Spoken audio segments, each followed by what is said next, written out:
Shalom saudara, jika hari ini semua orang Kristen menghilang dari dunia, apakah dunia akan terasa lebih gelap atau justru tidak ada bedanya? Pertanyaan tersebut membawa kita kembali kepada apa yang Tuhan Yesus ajarkan tentang siapa orang Kristen dan bagaimana seharusnya mereka hadir di dunia. Dalam Voice of Pentecost kali ini kita akan membahas garam dan terang di dunia yang gelap dan hambar. Khotbah Tuhan Yesus tentang garam dan terang dunia dipakai sebagai metafora untuk menggambarkan kehidupan orang Kristen yang memengaruhi dunia.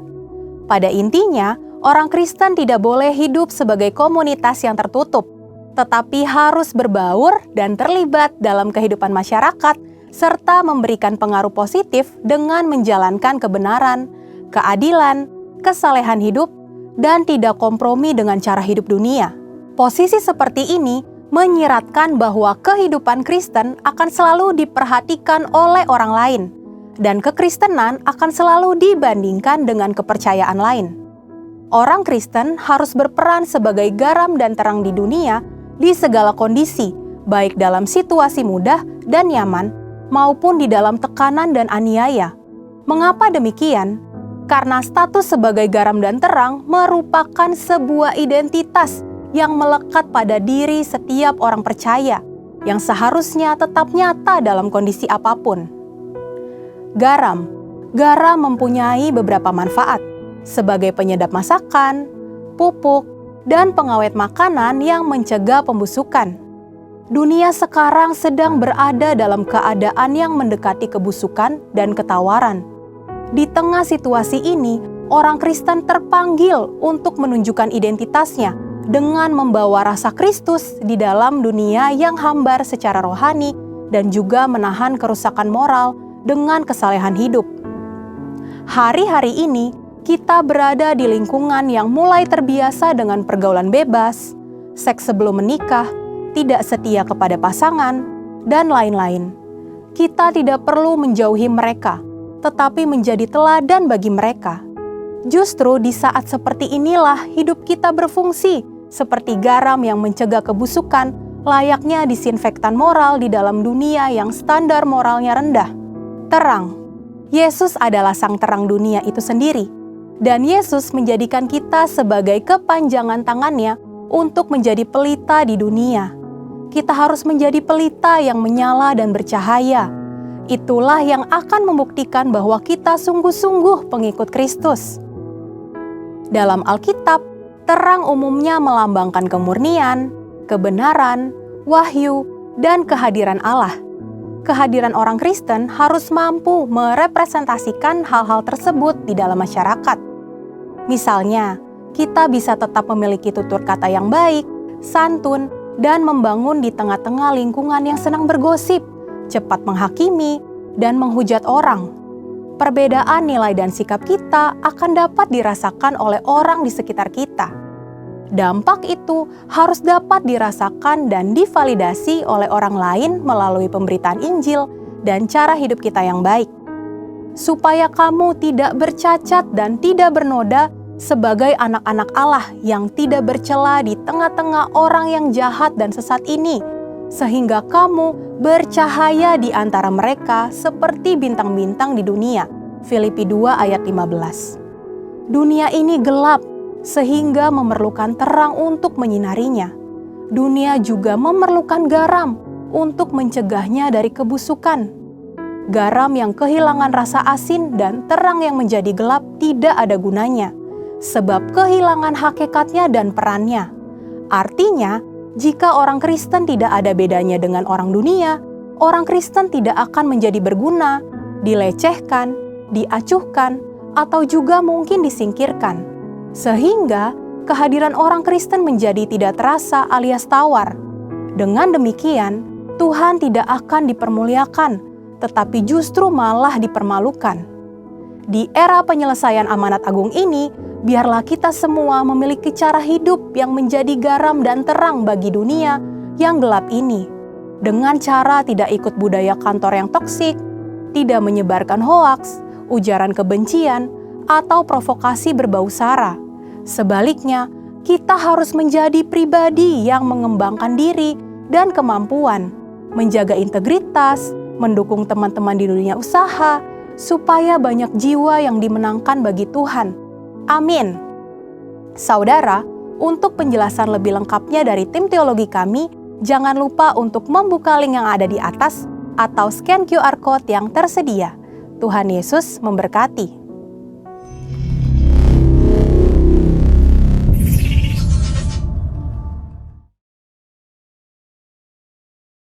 Shalom jemaat GBI Gunung Padang yang dikasihi Tuhan. Bersama saya Lala, berikut rumus update GBI Gunung Padang minggu ini.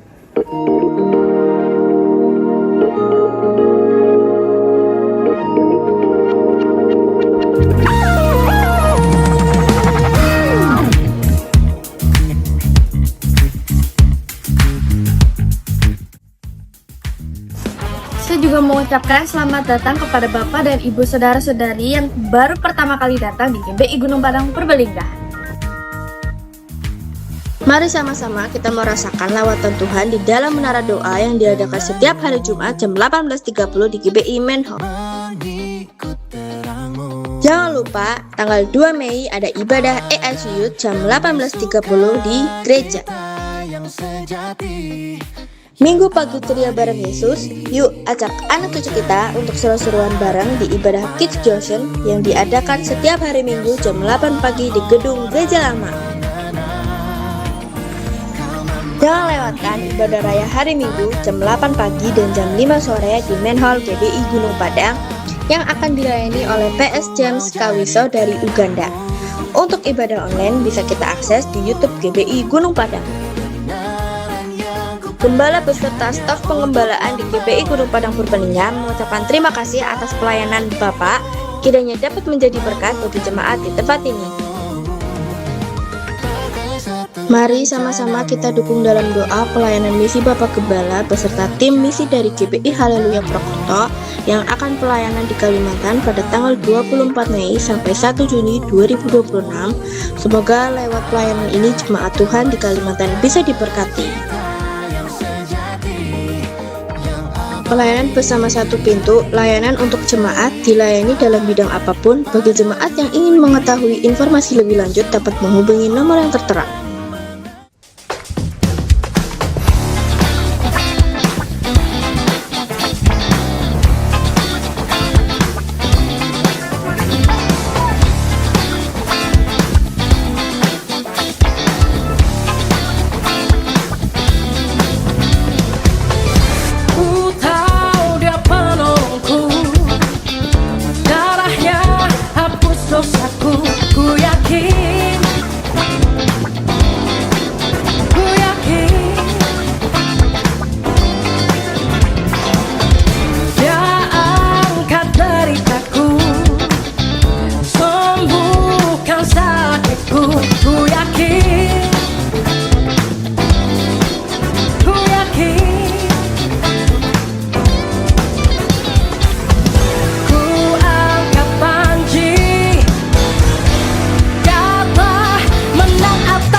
Bahagia, bahagia, bahagia, bahagia. Aku bahagia, bahagia, karena Tuhan Yesus angkat bebanku. Aku bahagia, bahagia, bahagia, bahagia. Aku bahagia, bahagia, karena Tuhan Yesus angkat bebanku. Yesus angkat bebanku dan buang ke laut, buang ke laut, buang. Bagi Bapak Ibu sekalian yang rindu untuk bergabung dalam pelayanan Kids bisa menghubungi Bapak Joko.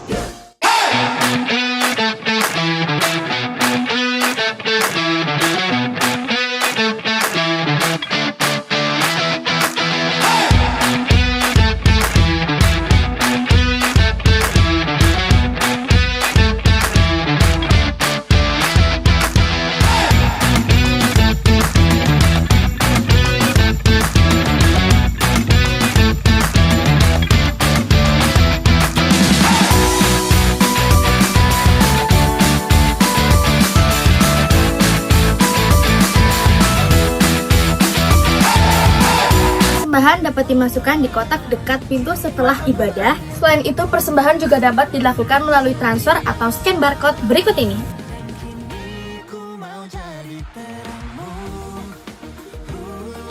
Demikian Weekly News Update GBI Gunung Padang minggu ini. Tuhan Yesus memberkati. Puji nama Tuhan, jemaat yang terkasih di dalam Tuhan, Shalom. Saya mau dengar suaranya lebih semangat lagi, Shalom.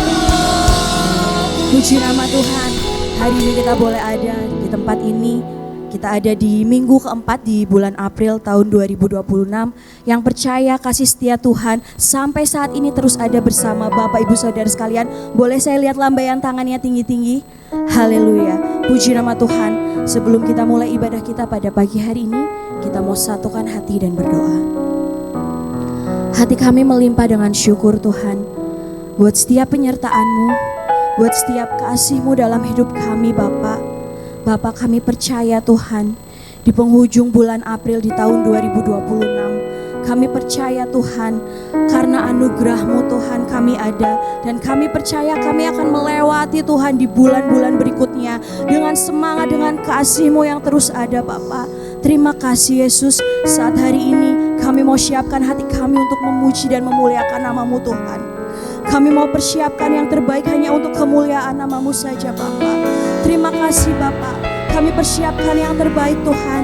Ini doa kami Bapak. Kami naikkan hanya di dalam nama Tuhan Yesus yang siap untuk memuji Tuhan. Sama-sama kita katakan haleluya, amin. Terima kasih Yesus. Saat hari ini kami mau nyatakan Bapak, kami mau terus mengikut Engkau, mengiring Engkau sepanjang hidup kami Bapak. Haleluya Yesus. Terima kasih. Saudara anugerah-Mu hari ini ada. Bukan karena kuatku, namun karena Roh-Mu. Ku bawa hatiku, penyembahanku, ku semakin berkurang, Yesus makin bertambah.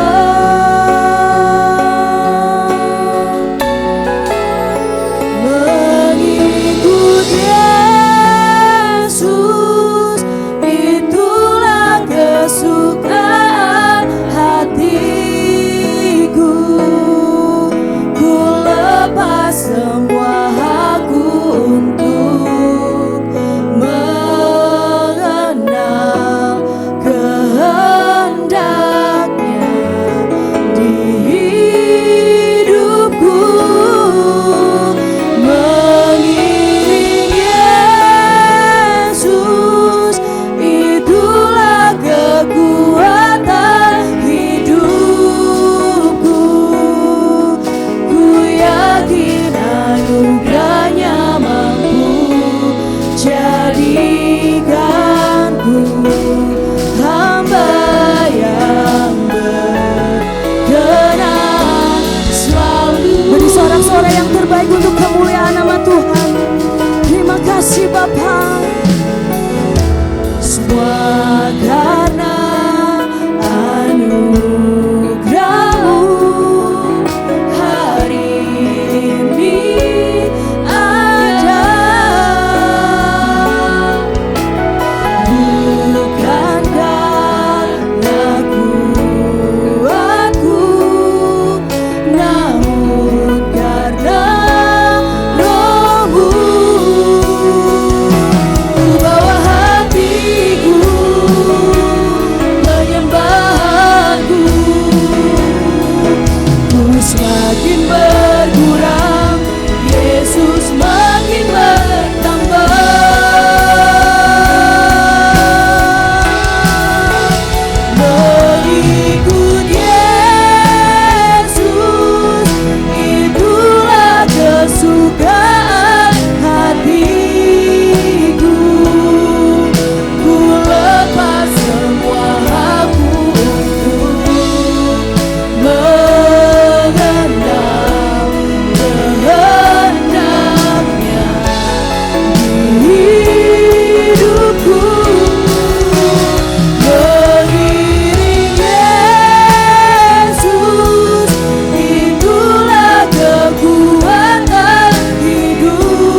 semua hak kami. Kami mau terus mengenal kehendak-Mu dalam hidup kami, Yesus. Kehendak-Mu hidupku, mengiring Yesus, itulah kekuatan hidupku. Ku yakin anugerahnya mampu jadikanku hamba yang berkenan selalu. Kami mau undang Bapak Ibu Saudara untuk bangkit berdiri. Mengikut Yesus, itulah kesukaan hatiku. Ku lepas semua hakku mengenal kehendaknya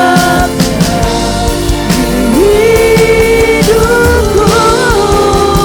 Mengiring Yesus, itulah kekuatan hidupku. Ku yakin anugerahnya mampu jadikanku hamba yang berkenan selalu. Anugerahnya mampu jadikanku hamba yang berkenan selalu.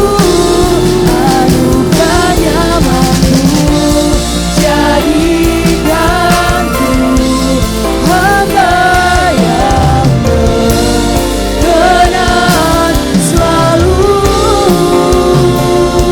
Beri sorak-sorai yang terbaik. Haleluya. Kami bersyukur, kami menyembah Kau Tuhan. Kami mau terima kuasa-Mu Bapa.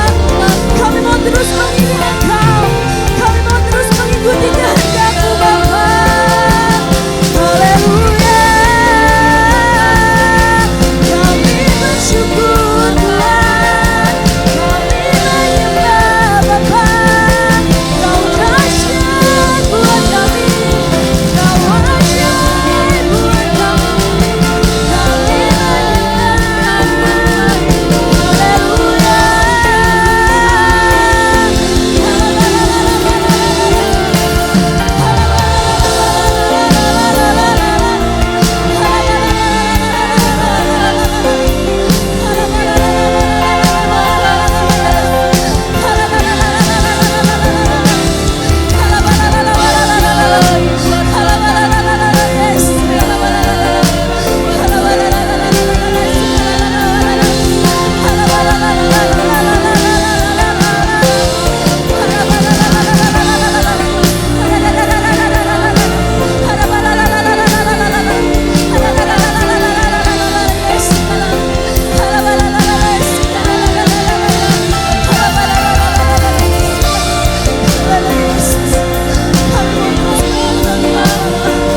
Kami mau lepas semua kehendak kami Tuhan.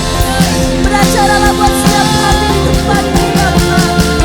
Berilah urapan-Mu buat kami Tuhan.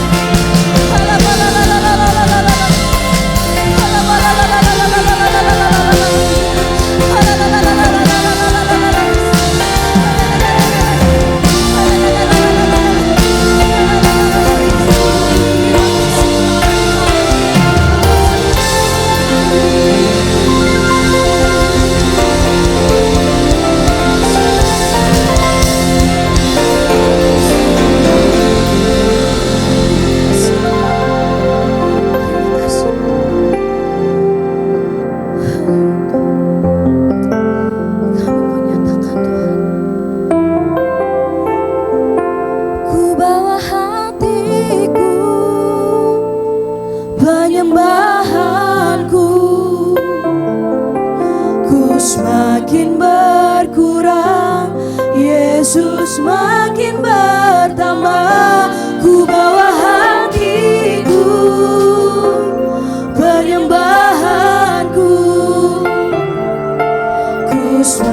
makin berkurang, Yesus makin bertambah. Ku bawa hatiku, penyembahanku, ku semakin berkurang, Yesus makin bertambah. Ku bawa hatiku, penyembahanku, ku semakin berkurang, Yesus makin bertambah.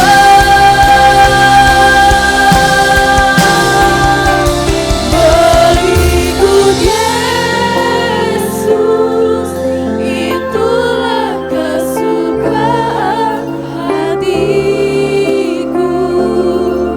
Ku lepas semua hakku untuk mengenal kehendaknya di hidupku.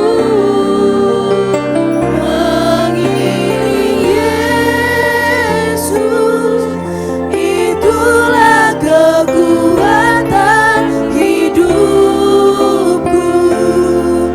Ku yakin anugerahnya mampu jadikanku hamba yang berkenan selalu.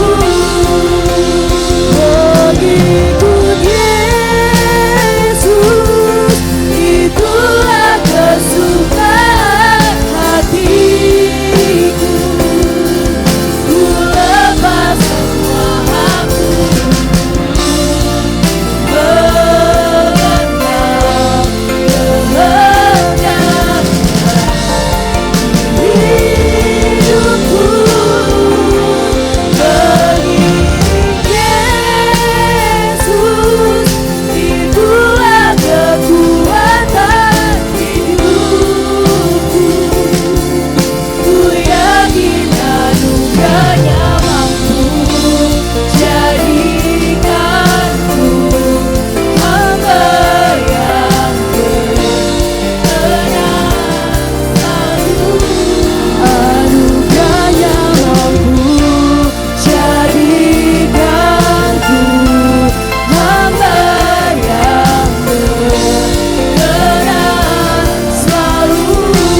Anugerahnya mampu jadikanku hamba yang berkenan selalu. Ini suara-suara yang paling dahsyat, katakan haleluya.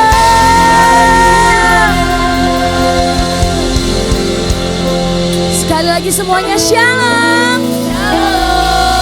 Boleh kasih tos ke samping, kanan, kiri, depan, belakang. Katakan, hari ini aku bahagia loh ketemu sama kamu. Haleluya. Sebab kami datang dengan hati yang bersuka Tuhan. Karena kami bangga, kami punya Allah seperti-Mu Yesus. Kita mau katakan bersama, sungguh ku bangga Bapa, punya Allah seperti Engkau. Sungguh ku bangga Yesus atas segala pengorbananmu. Tak ingin aku hidup lepas dari kasih-Mu. Kasih-Mu menyelamatkan dan beriku pengharapan. Kini ku persembahkan apa yang aku miliki. Memang tiada berarti bila dibanding dengan kasih-Mu. Namun ku ingin memberi dengan sukacita di hati, karena ku tahu ini menyenangkan hati-Mu. Sungguh ku bangga Bapa, punya Allah seperti Engkau. Kami sangat bangga Yesus, bangga Yesus atas segala pengorbanan-Mu. Tak ingin aku hidup dari kasih-Mu. Kasih-Mu menyelamatkan dan beriku pengharapan. Kini ku persembahkan apa yang aku miliki. Memang tiada berarti bila dibanding dengan kasih-Mu. Namun ku ingin memberi dengan sukacita di hati, karena ku tahu ini menyenangkan hati-Mu. Kini ku persembahkan apa yang aku miliki. Memang tiada berarti bila dibanding dengan kasih-Mu. Namun ku ingin memberi dengan sukacita di hati, karena ku tahu ini menyenangkan hati-Mu. Karena ku tahu ini menyenangkan hati-Mu. Karena ku tahu ini menyenangkan hati-Mu. Haleluya. Yang masih semangat memuji Tuhan, beri sorak-sorai yang paling dahsyat. Haleluya. Yang percaya bahwa Tuhan kita adalah Tuhan yang menemani kita dari kemuliaan sampai dengan kemuliaan, sorakan haleluya.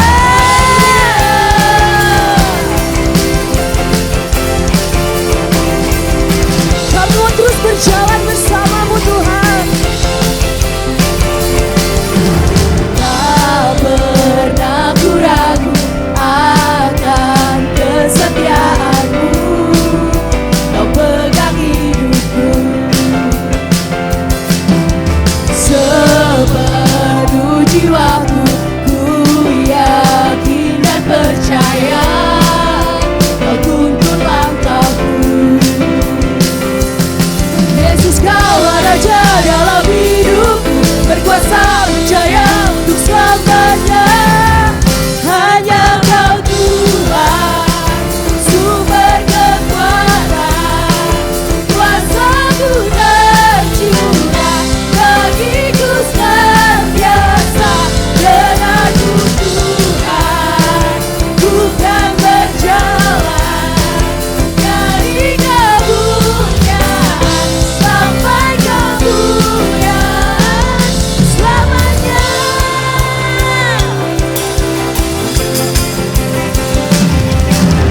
Tak pernah ku ragu akan kesetiaan.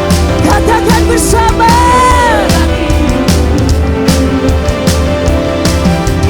Sepenuh jiwaku, ku yakin dan percaya Kau tuntun langkahku. Yesus, Kaulah Raja dalam hidupku, berkuasa berjaya untuk selamanya.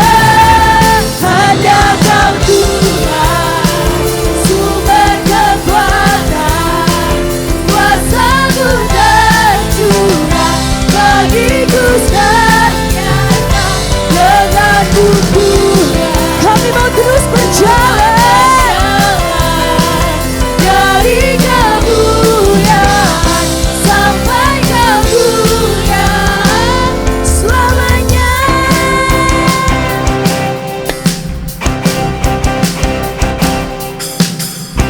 Sebab kami percaya penyertaan-Mu sempurna di dalam kami Tuhan.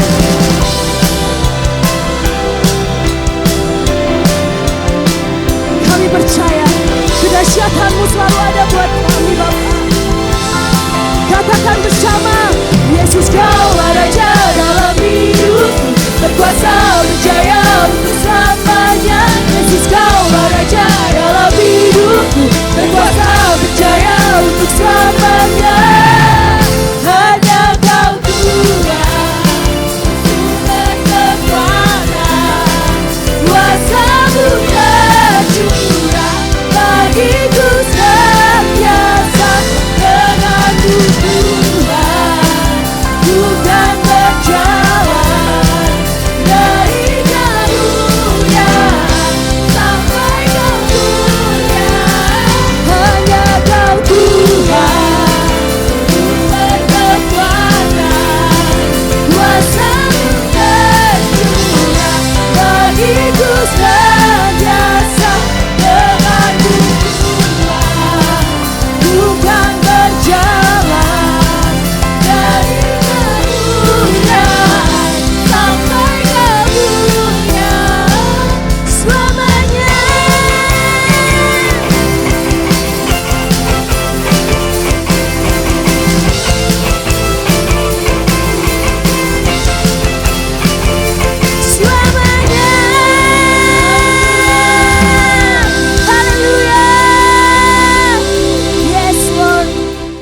Mari saudaraku, kita akan bersatu hati, bersepakat, kita naikkan doa-doa syafaat kita. Segala puji syukur kami naikkan kepadamu Tuhan Yesus, karena pagi ini, pagi yang penuh berkat, kami berkumpul di tempat ini untuk memuji-muji Engkau. Puji-pujian sudah kami naikkan kepadamu Tuhan. Setiap nyanyian yang kami nyanyikan pagi ini, biarlah itu menjadi dupa yang berbau harum di hadapan-Mu dan menyenangkan hati-Mu Tuhan. Mari Bapa, Engkau terus bekerja, Engkau terus hadir dalam ibadah kami dari pertengahan sampai selesainya nanti Tuhan.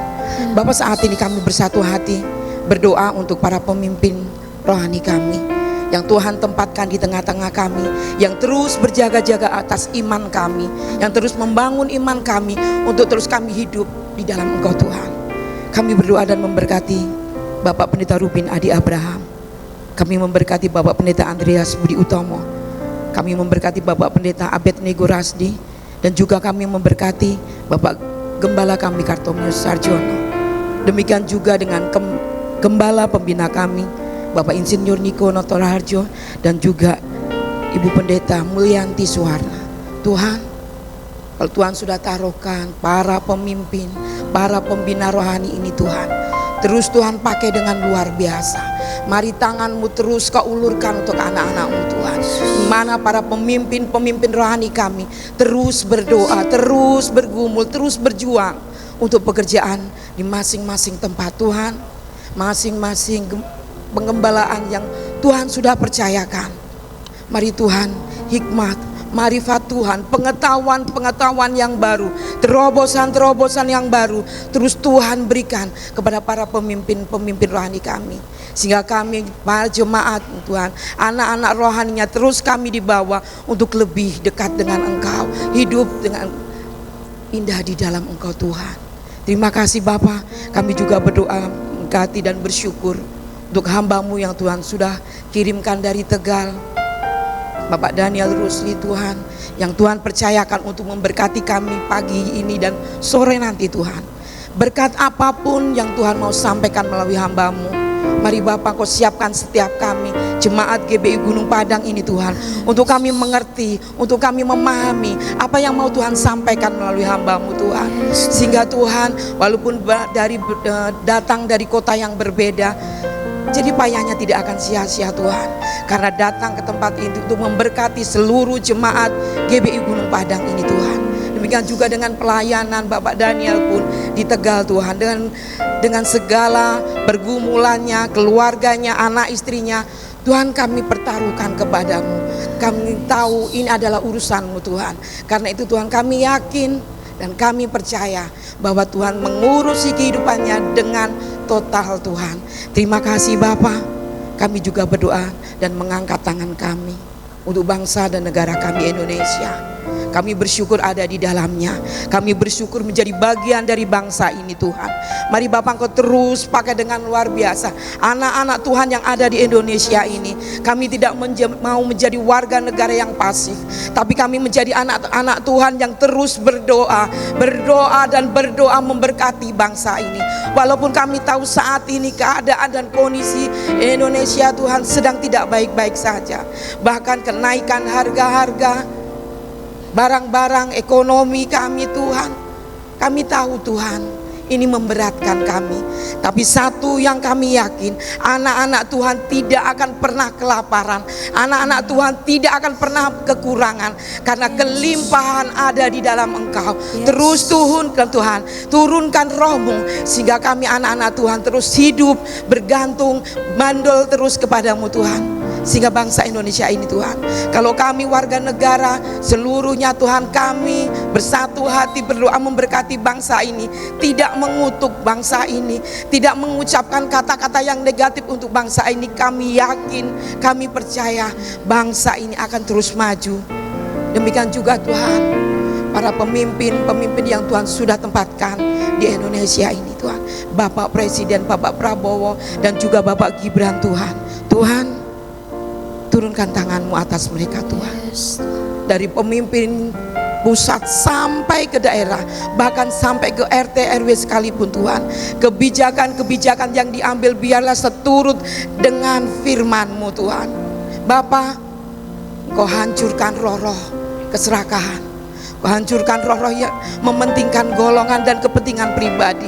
Setiap wakil-wakil rakyat semuanya Tuhan, di dalam nama Tuhan Yesus, mari Bapa, Engkau yang akan ulurkan tangan-Mu sehingga setiap mereka yang menjadi wakil-wakil rakyat hidup dan memimpin bangsa ini seturut dengan kehendak-Mu Tuhan. Terima kasih Bapa. Demikian juga kami memberkati kota kami Purbalingga. Kami bersyukur Purbalingga terus ada dalam tangan-Mu. Purbalingga terus ada di pandangan mata-Mu. Mari Bapa, Pak Bupati kami, Wakil Bupati sampai ke jajaran yang terkecil sekalipun, Tuhan memberkati sehingga memimpin kota ini dengan baik. Dan seluruh sektor-sektor yang ada di kota ini semuanya Tuhan memberkati. Terima kasih Bapa. Kami juga berdoa dan memberkati 5 generasi di gereja kami yang Tuhan sudah percayakan kepada Bapak Gembala kami.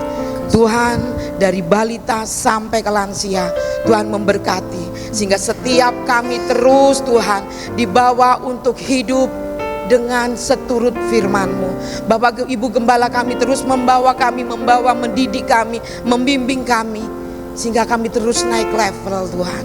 Terima kasih Bapak. Kami juga berdoa memberkati tempat ini. Kami bersyukur Tuhan sudah menyediakan tempat yang indah.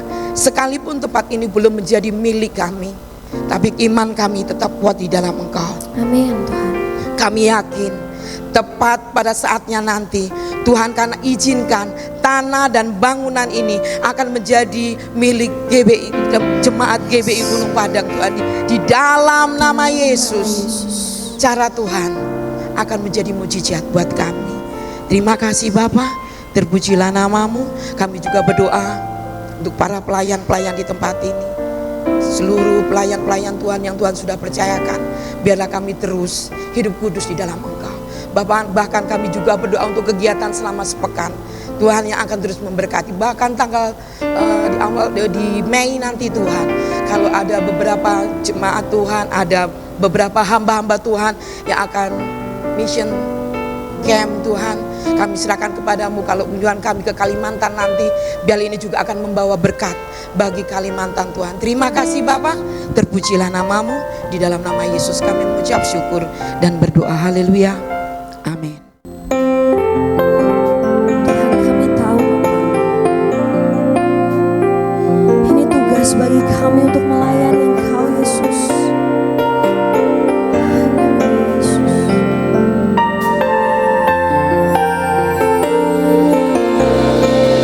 Berikan pada kami hati yang mengasihi jiwa-jiwa yang belum mengenal kasih Bapa.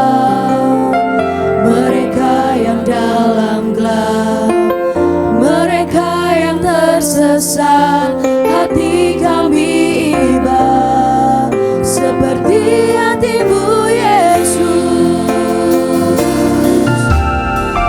Berikan pada kami hati yang mengasihi jiwa-jiwa yang belum mengenal kasih Bapa.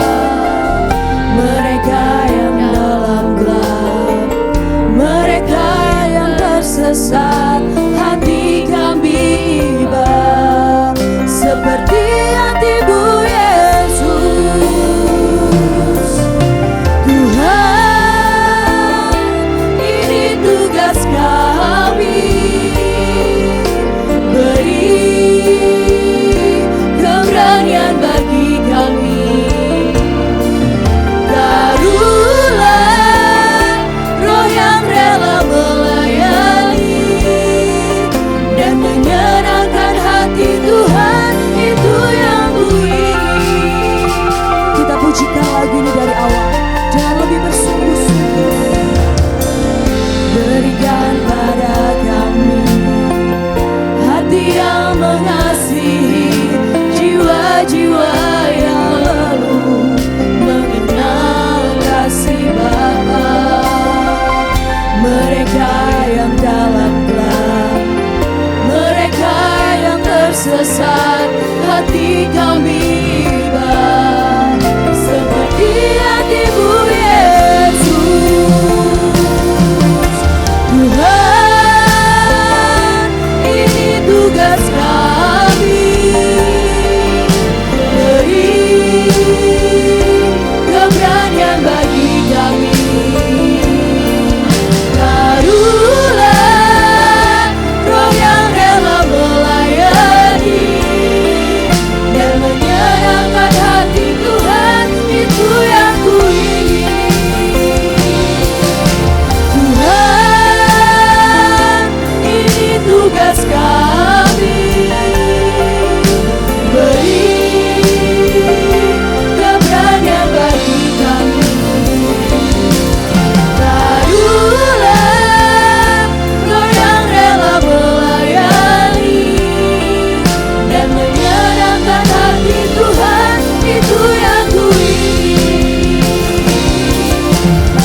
yang ku ini. Haleluya, haleluya.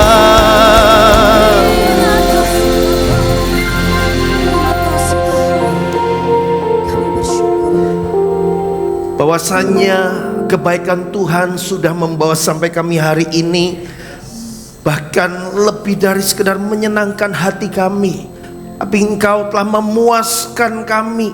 Engkau telah melimpahkan kepada kami kasih dan anugerah-Mu.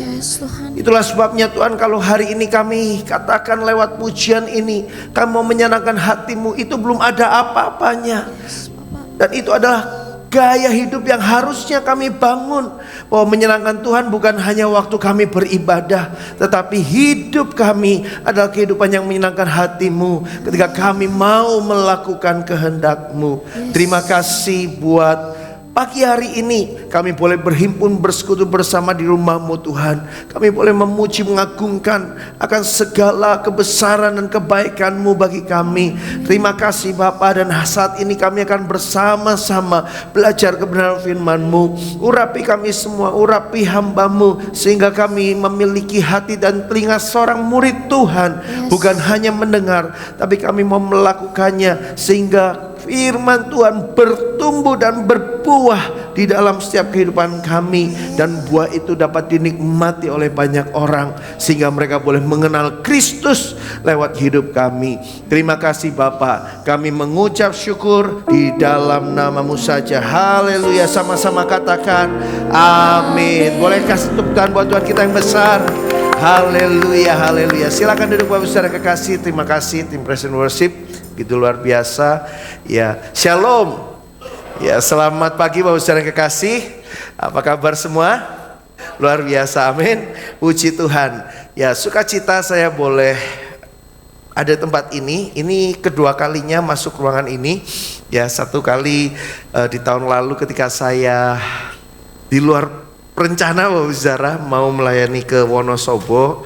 Ya, karena saya naik motor, terus saya keingetan Eras, terus Om Kartomeus, waktu itu kita jumpa di Purwokerto ya.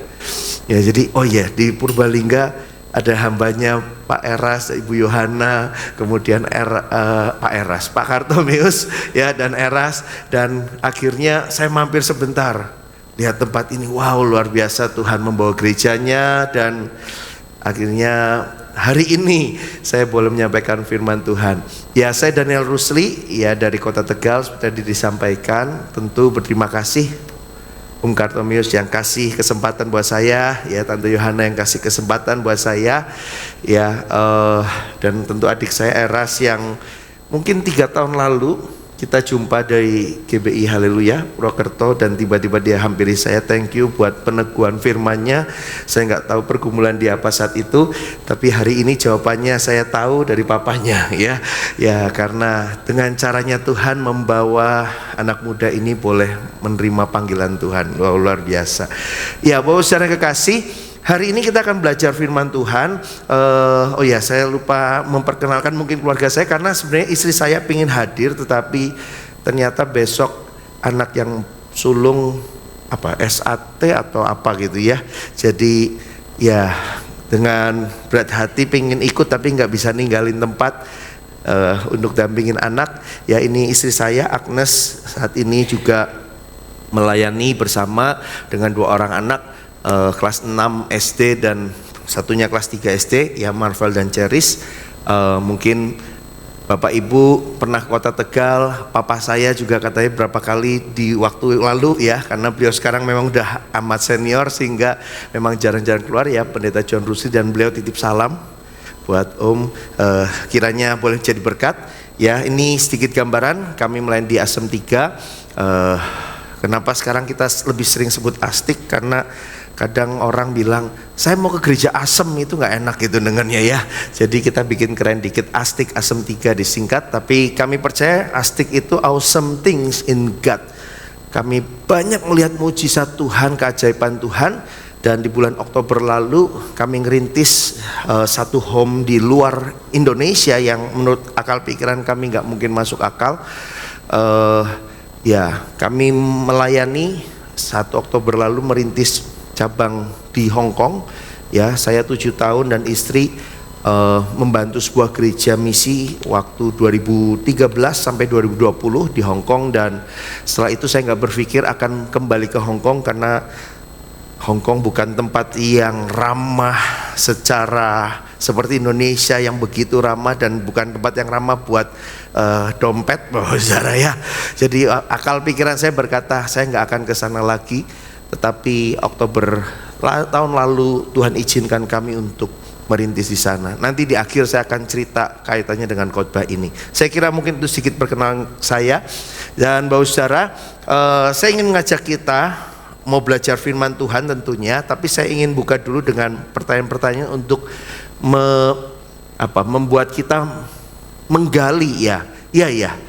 Kenapa firman ini akan disampaikan? Oke, kita mau jujur-jujuran. Amin Bapak Saudara. Bilang kanan kirinya, yuk kita jujur-jujuran. Ya Bapak Saudara, siapa yang pernah merasa kehidupan imannya biasa-biasa aja, angkat tangan. Siapa yang pernah ngerasa? Om Kartomi sempat angkat tangan loh. Ya, siapa yang merasa? Boleh angkat tangan? Hanya saya nih, beberapa aja. Nggak usah malu-malu Bapak Saudara. Kita pernah ngalami itu Bapak Saudara. Sebagai orang Kristen, ya tim Present Worship angkat tangan. Saya pun pernah melewati, ya tidak menutup kemungkinan bahwa kita ini pernah ngerasa biasa-biasa saja sebagai orang Kristen. Ya imannya kok kayaknya stuck di situ, Bapak Saudara. Ya kemudian siapa? Ya mungkin ini agak-agak serem-serem jawabnya, tapi nggak apa-apa, fair-fairan aja, Bapak Saudara. Ya mungkin bukan di sini, di tempat lain. Waktu Bapak Saudara di sana, siapa yang pernah datang ke gereja tapi ngerasa nggak ada perubahan, angkat tangan. Gak ada yang berani angkat tangan. Oh ya, puji Tuhan. Ya, belum tentu di sini kan. Dulu Bapak Saudara di mana, sekarang di sini. Gak usah malu, gak usah takut.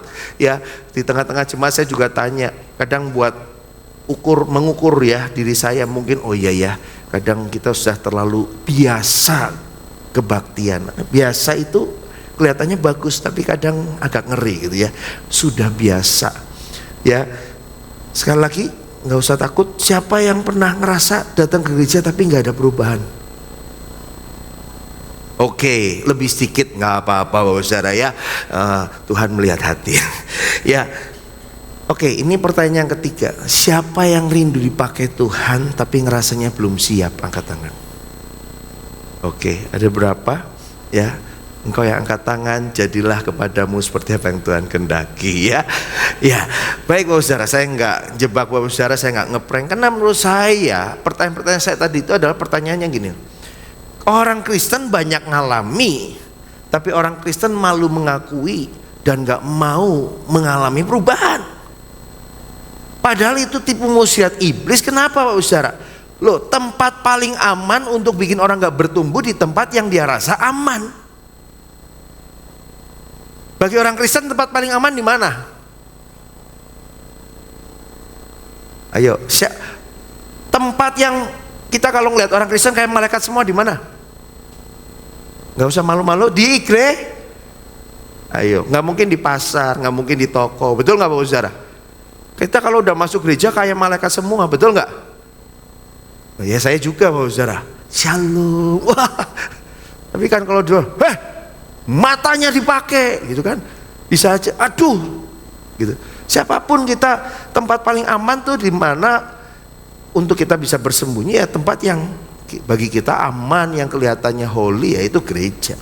Nah Bapak Ibu, kalau kita berpikir bahwa kekristenan hanya karena kita datang ke gereja, sudah dengar firman terus pulang dan kita berkata kita Kristen, menurut saya itu masih level yang permulaan. Ya, karena kerinduan Kristus bukan hanya membuat kita datang ke gereja. Kerinduan Kristus bukan hanya setiap orang percaya dengerin firman dan selesai habis itu pulang. Karena Tuhan Yesus nggak ingin berhenti di situ. Kita baca Matius 28 ayat 18 sampai 20. Nah ini udah hafal harusnya. Kalau nggak hafal ya nanti tahun depan temanya Pak Niko ngulangi lagi loh Saudara ya. Nggak hafal-hafal sih ya. Yuk kita baca sama-sama Matius 28 ayat 18 sampai 20. 3, 2, 1. Yesus mendekati mereka dan berkata, Kepadaku telah diberikan segala kuasa di sorga dan di bumi. Karena itu pergilah, jadikanlah semua bangsa muridku, dan baptislah mereka dalam nama Bapa dan Anak dan Roh Kudus, dan ajarlah. Terus ya, aku menyertai kamu senantiasa sampai kepada, iya. Di sini tidak ada kalimat ya kalau sempet lah, ya kalau mampu pergi beritakan Injil. Tapi dengan tegas Yesus memulai dengan kata gini, kepadaku telah diberikan segala kuasa di sorga dan di bumi. Ngerti nggak maksudnya kalimat itu? Siapa yang suka nonton Dracin angkat tangan? Malu-malu ya Bapak Saudara ya. Di sini malu-malu Bapak. Siapa yang pernah, atau ya bukan suka deh, kalau suka kayaknya tiap hari, tiap jam. Siapa yang pernah nonton film Dracin, drama Cina? Diperjelas ya kan? Ya, CEO yang menyamar ya kan, kemudian yang orang kembali ke zaman tempo dulu. Bapak Ibu Saudara, kalau ada orang ngomong gini, aku ini loh yang pegang 5 perusahaan, semua orang di kota ini hormat sama saya. Artinya dia mau ngomong apa? Aku penguasa, jangan macam-macam, betul nggak? Nah kalau sudah ngomong kayak gitu, ujungnya mau ngomong apa? Ngasih perintah, betul nggak Bapak Saudara? Karena aku yang pegang kuasa, aku perintahkan kamu hormat, tunduk, lakukan apa yang saya bilang. Ya, Tuhan kita bukan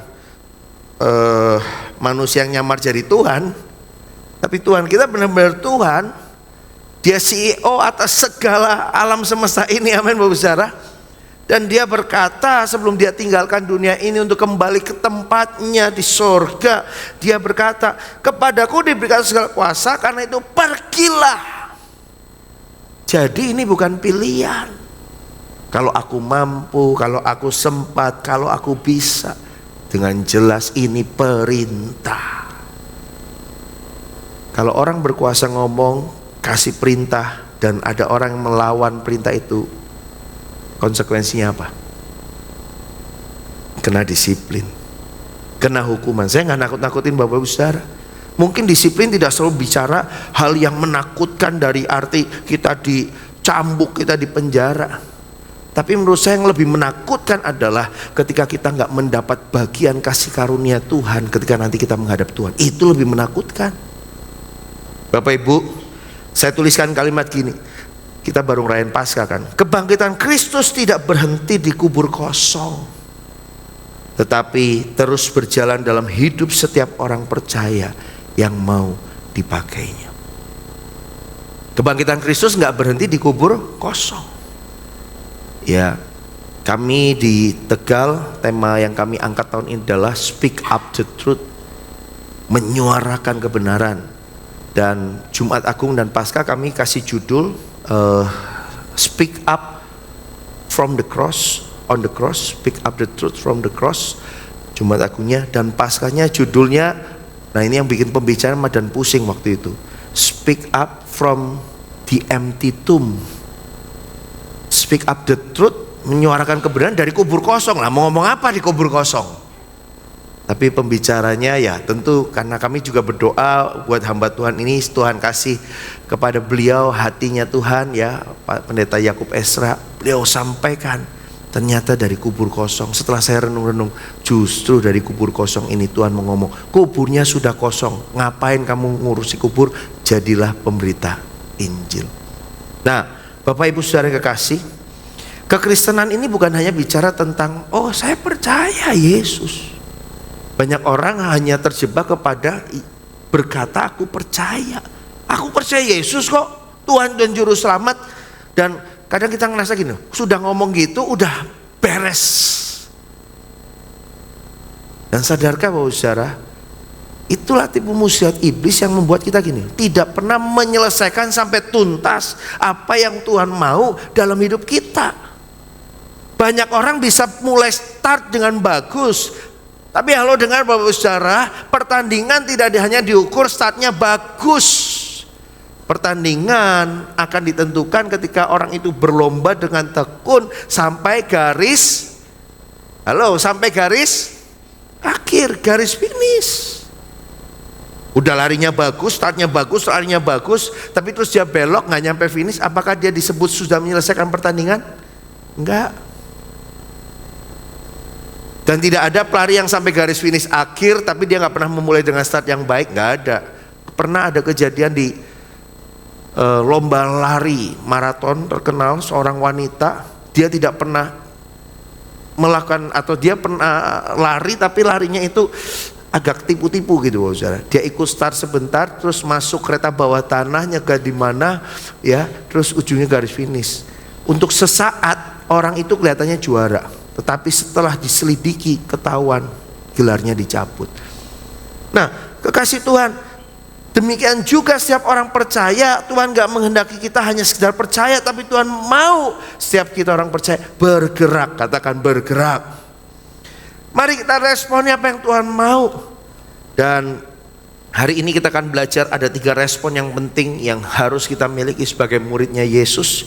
Saya kasih singkatan RDS, ya, biar gampang ingatnya ya, RDS, ya Bapak Saudara. Nah, RDS itu apa? Yang pertama R-nya itu rise, ya. Katakan sama-sama 3, 2, 1. Rise. Kita bangkit, ya. Inggris-Inggrisan secuil ya Bapak Saudara ya. Ya. Kita bangkit, kita ngalami kebangkitan. Bangkit dari mana? Ya bangkit dari ketidur rohani kita. Efesus 5 ayat 14 katakan 3, 2, 1. Itulah sebabnya dikatakan apa? Bangunlah hai kamu yang, dan bangkitlah dari antara orang mati, dan Kristus akan bercahaya atas kamu. Kalimat ini dikatakan kepada bukan orang yang gak percaya Tuhan. Paulus bilang kepada jemaat Efesus yang sedang tertidur rohani. Dia bilang apa? Bangunlah, katakan bangunlah. Coba bilang kanan kirinya, jangan-jangan lagi ada yang benar-benar tidur, ya. Bilang kanan, bangunlah. Kalau perlu goyang-goyang dikit, bangun. Ya bangun, hai kamu yang tertidur, dan bangkit dari antara orang mati, dan Kristus akan bercahaya atas kamu. Nah, poin pertama saya, kenapa saya bilang bangkit, bangun, ya. Orang tidak akan bisa ngapa-ngapain keluar sana untuk bergerak keluar kalau belum bangun dulu, betul nggak Bapak Saudara? Apalagi lagi tidur, dia harus bangkit dulu, dia harus bangun dulu. Nah Bapak Saudara, problemnya adalah gini, banyak orang, kalau saya bilang banyak orang, tentu kita sebagai orang Kristen, kita bilang saya baik-baik saja, saya tidak melakukan dosa yang besar, dosa yang memalukan nama Tuhan. Tapi Bapak Ibu Saudara, kenapa banyak orang Kristen yang tertidur, banyak orang Kristen yang seolah-olah tidak mau bergerak lebih lagi? Karena banyak orang Kristen justru merasa tidak melakukan dosa yang besar, tetapi terbiasa hidup dengan dosa yang kecil. Kasih Tuhan, itulah yang membuat kita agak nggak pede untuk melangkah, karena kita sendiri yang tahu. Kalau dosa besar kan sepurbalingga bisa tahu gitu ya. Tapi kalau dosa kecil hanya kita yang tahu. Tapi ketika Bapak Ibu Gembala, ketika pemimpin komunitas berkata, koordinator berkata, yuk kita melayani Tuhan, sudah akan berkata, nanti dululah.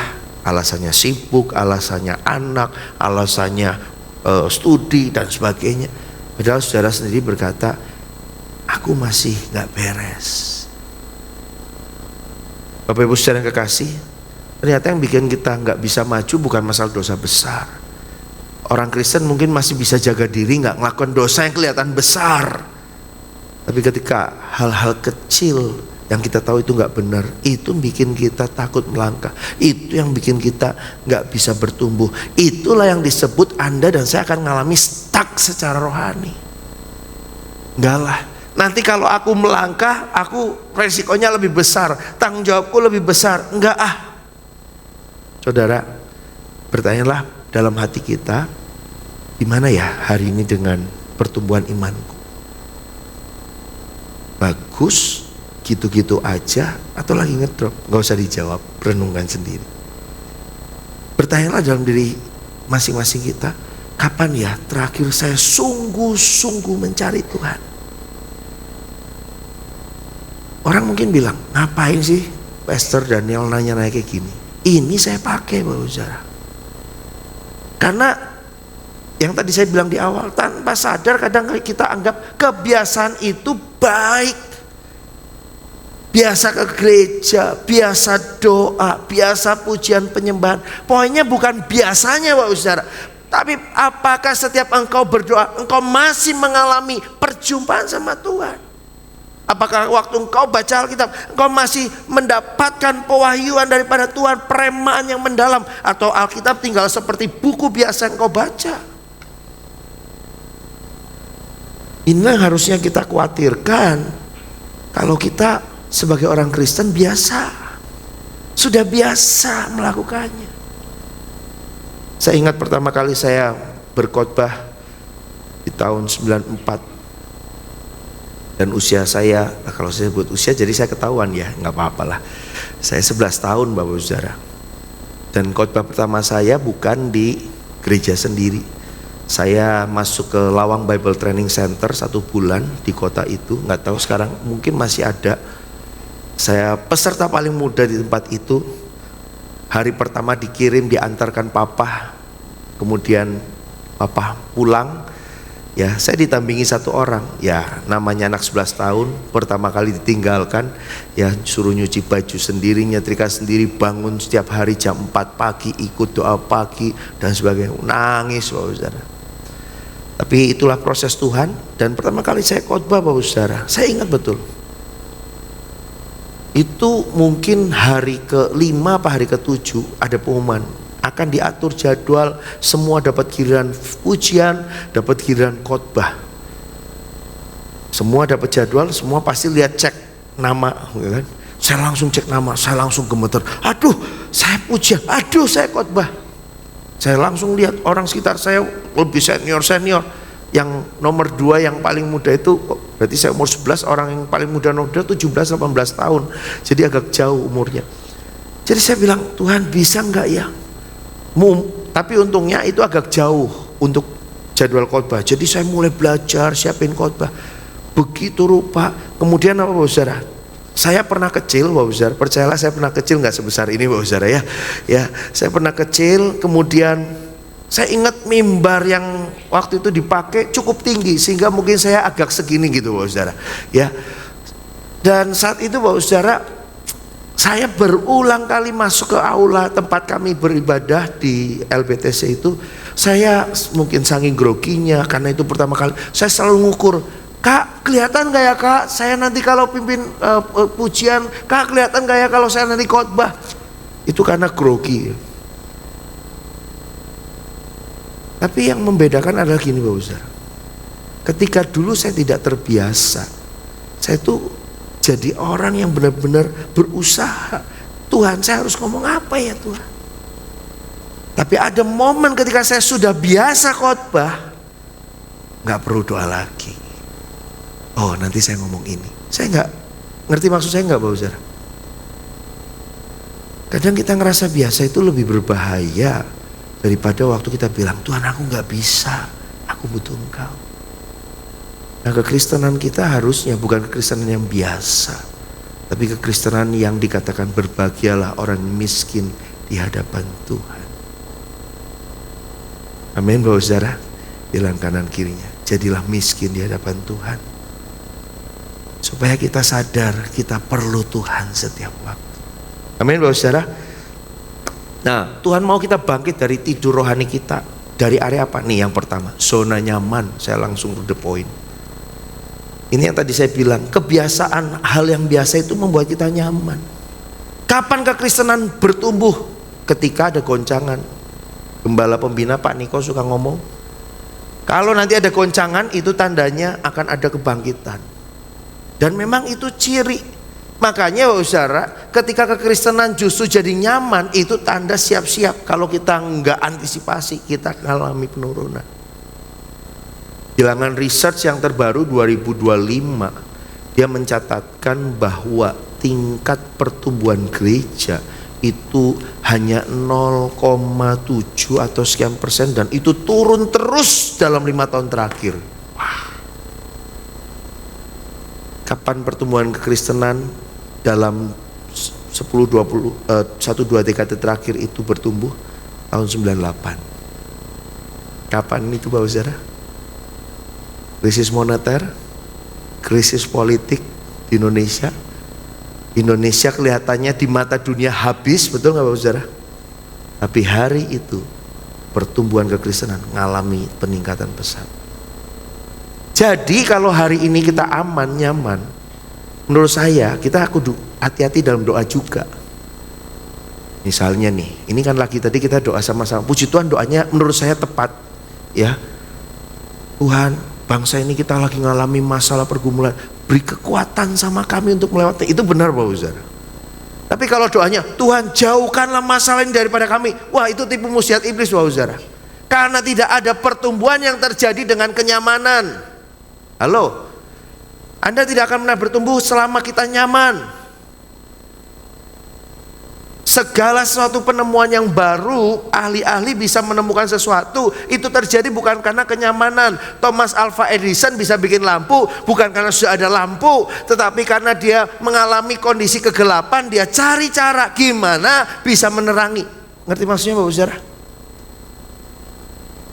Zona nyaman kita, yang kadang kita nggak sadar kita ngomong kayak gini, udahlah Tuhan, ngapain repot-repot selesaiin amanat aku, yang penting kan aku tetap jaga hidupku Kristen nih, yang penting aku tetap selamat, nggak usah serius-serius amat lah ngikut Tuhan, masalah aja udah banyak, ngapain serius-serius ikut Tuhan. Dengar saudara, itu zona nyaman kita. Tuhan nggak manggil kita untuk nyaman, Tuhan manggil kita bertumbuh. Yang kedua, dosa kompromi.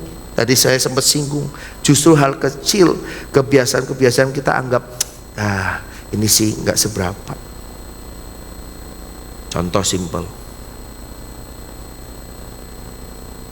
tadi saya berangkat ke sini nih, saya baru nyampe tadi jam 7 berapa ya, 7.15, 7.20 lah ya, sampai sini dari Tegal. Tadinya mau semalam supaya bisa ngicipi kulineran sini, tapi ada peneguhan nikah massal yang sudah diatur dan saya harus di tempat. Jadi saya bilang sama Eras, kayaknya saya subuh-subuh aja deh berangkatnya.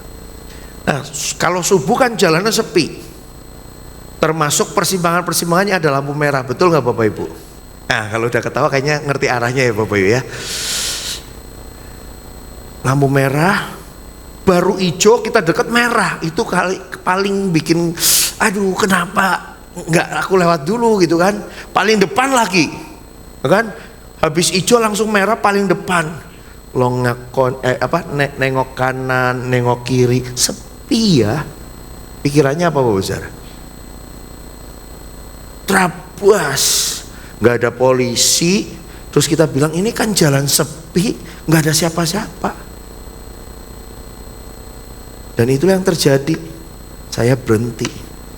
Di sini pengen ngomong, dah, ben cepet sampai. Memang sepi. Bapak Saudara, saya mikir maju nggak ya? Nggak berapa lama pencobaan datang Bapak Saudara. Motor mobil di belakang saya duluin. Saya madan mikir kayak wong edan ya. Ya kok diem terus. Tapi Bapak Saudara, itu cara saya untuk salah satunya menjaga integritas. Kenapa Bapak Saudara? Kalau Anda nggak bisa jaga dalam hal kecil, jangan berharap bisa menjaga untuk hal yang besar. Halo, bisa nangkap sampai sini? Saya nggak lagi ngomongin saudara loh Bapak Saudara ya. Ya kalau setelah mendengar khotbah ini iya ya, selama ini kalau sepi tak terabas baik ya, bertobatlah Bapak Saudara ya. Karena ini bukan sekedar masalah Tuhan melihat apa, enggak. Tapi ini latihan-latihan sederhana yang sudah bisa lakukan untuk menjaga integritasmu. Saya suka ngebut Bapak Saudara. Saya punya prinsip jangan ada yang di depan saya. Wah, harus saya ya. Lah masalah itu tadi salah satunya ya. Saya udah nyelipit truk, truknya udah saya susul, Lah lampu merah dia nyelipi saya lagi. Wah, gregetan juga Bapak Saudara ya. Ya elah. Tapi ya itulah pembelajaran. Nah, kenapa kalau kita nggak biasakan jaga yang kecil-kecil ini, lama-lama kepekaan rohani kita akan mati Bapak Saudara. Kepekaan rohani itu nggak langsung hilang. Tapi karena pembiasaan, dosa kecil dipelihara, lama-lama kita mulai oke, ini nggak menakutkan, tingkatin dikit, akhirnya nggak sadar kita lewat gitu loh. Yang ketiga, iman pasif, dengar firman nggak ngelakuin. Makanya saya nggak pernah mau khotbah 7 poin pembelajaran hari ini. Oh, dikasih 3 poin aja suka nggak dilakuin Bapak Saudara ya. Amin Bu. Betul ya kan. Bapak Saudara, banyak orang tahu kebenaran tapi memilih nggak berubah. Apakah kita sebagai orang Kristen punya potensi dipakai Tuhan? Sangat besar. Tapi waktu kita nggak berdampak, berarti kita sedang miss dengan sebuah rencana Tuhan yang besar. Barang yang berkualitas itu bukan sekedar tampilannya bagus. Bahkan ketika barang itu terlihat sederhana seperti setrika areng, ya kan, tampilannya nggak bagus. Tapi waktu dia berfungsi membuat kain yang kusut jadi halus, barang itu lebih berkualitas dari setrikaan yang modern, ya kan, ya, tapi disalahgunakan buat nimpuk kucing kawin kayak, ya kan, ya. Siapa yang di sekitar rumahnya banyak kucing, ya, saya lagi mikir di Tegal nih kok tambah banyak kucing. Setelah saya lihat-lihat, tambah banyak orang punya hati bukan kemanusiaan, kebinatangan, ya. Di depan gereja kami itu lama-lama tambah banyak kucing Bapak Saudara. Kenapa Bapak Saudara? Itu banyak ibu-ibu naik becak, Pak berhenti sebentar, kucing dibukain, dipincuki gitu loh Bapak Saudara, dipakani, pantesan banyak. Itu kan kalau kucing kawin Bapak Saudara ya kan, lebih seru daripada drama Cina Bapak Saudara. Ludak. Itu di atap-atap ya kan, rasanya pengen ditimbuk aja gitu kan. Nah, apapun yang begitu bagus, mewah, handphone paling bagus, kalau saudara kita nggak bisa gunakan secara maksimal, cuma taunya SMS, WA, telepon, nggak usah beli yang mahal-mahal, betul nggak? Tapi kan kadang orang kan pingin terlihat keren, tapi nggak pernah maksimal dengan apa yang ada sama hidupnya. Demikianlah juga kekristenan. Kadang kita pingin kelihatan keren, wah cara kita pelayanan keren, tapi kita melupakan apa yang esensi. Kita lupa andalkan Tuhan, kita lupa tujuan kenapa Tuhan pakai kita melayani. Itu akan jadi masalah. Rick Warren bilang gini Bapak Saudara, God didn't save us to sit but to serve.